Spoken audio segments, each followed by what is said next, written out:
Hello friends, welcome to Pavitra vlogs and cookings. ఇవాళ నేను చూపిస్తున్న ఒక రెసిపీ అనప గింజలతోటి వడలండి. దీన్ని పితికి పప్పు వడలు కూడా అంటారు మా సైడు. దీనికి కావాల్సిన పదార్థాలు అనుములు, పచ్చిమిర్చి, మిరియాలు, అల్లం, సాల్ట్, ఆనియన్, కొత్తిమీర, ఇంకా కరివేపాకు. ఇప్పుడు మిక్సీ జార్ తీసుకొని 5-6 పచ్చిమిర్చీలు, 1/2 టీ స్పూన్ మిరియాలు, 1/2 ఇంచు అల్లం,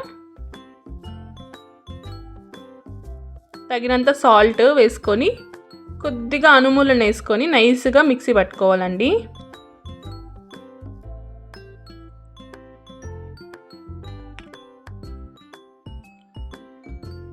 ఇది ఎందుకు ఇలా చేస్తున్నానంటే గ్రైండ్ అవ్వదనేసి కొద్దిగా అనుములను వేసుకొని నైస్గా మిక్సీ పట్టుకుంటున్నాము. సో ఇప్పుడు ఇందులోనే రిమైనింగ్ అనపగింజలను వేసుకొని బరగ్గా మిక్సీ పట్టుకోవాలి.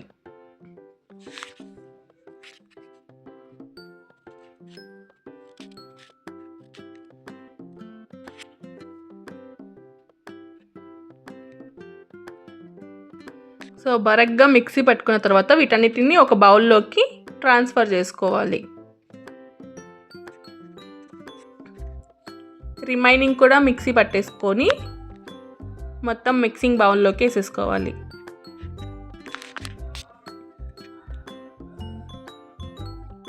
ఇందులో మనం సన్నగా తరిగి పెట్టుకున్న ఆనియన్స్, కరివేపాకు, కొత్తిమీర వేసుకొని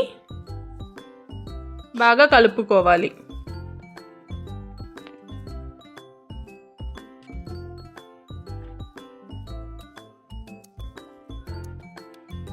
మొత్తం కలిసేటట్టు కలుపుకోవాలి.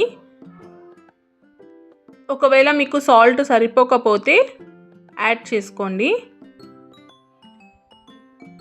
చేసుకొని మళ్ళీ మొత్తం కలిసేటట్టు నీట్గా కలిపేసుకోవాలి.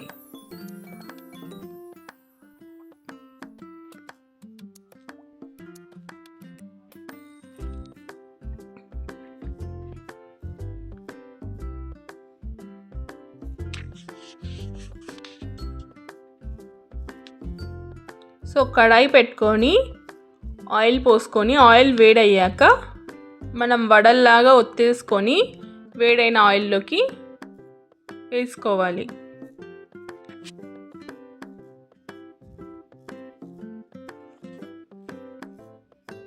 మనం వడలు వేయంగానే పైకి తేలుతుంది కదా ఫ్రెండ్స్.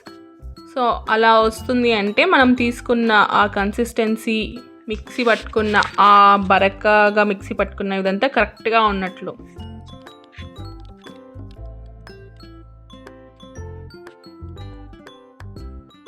ఇది అనపకాయల సీజన్ కాబట్టి మా ఇంట్లో ఎక్కువ ప్రిఫర్ చేస్తున్నాం అనపగింజలు.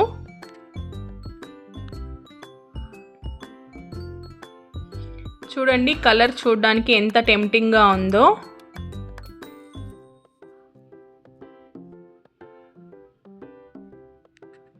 మీకు కానీ అనపగింజలు దొరికితే ఖచ్చితంగా ట్రై చేయండి. సో దీన్ని 2 సైడ్స్ మంచిగా కాల్చుకోవాలి.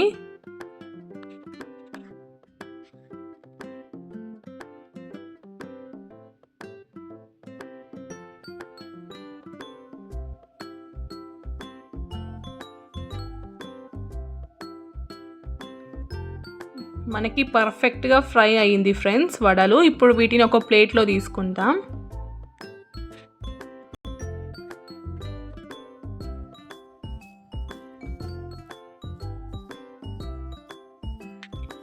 మీకు గనక నా వీడియో నచ్చినట్లయితే ప్లీజ్ లైక్ చేయండి, షేర్ చేయండి, కామెంట్ చేయండి. మర్చిపోకుండా సబ్స్క్రైబ్ చేసుకోండి ఫ్రెండ్స్.